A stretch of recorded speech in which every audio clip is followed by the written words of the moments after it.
I want to talk about a legal myth here in Arkansas, and that's that the victim gets to decide whether or not to file charges. So it usually comes up in a domestic battery situation where a wife calls in on her husband, says he's hurt me, police show up, arrest the husband. Wife shows up in court the next day and says, hang on, I overreacted. I love him. I don't want to prosecute him.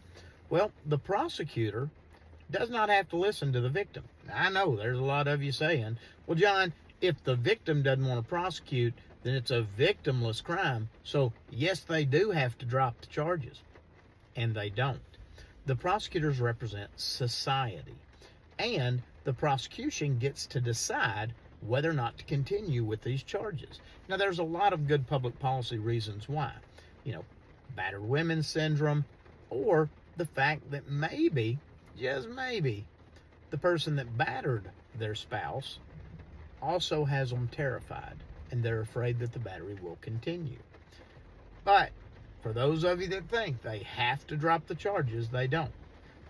Now, sometimes they do drop the charges, and they'll have the victim fill out what's called an affidavit of non-prosecution.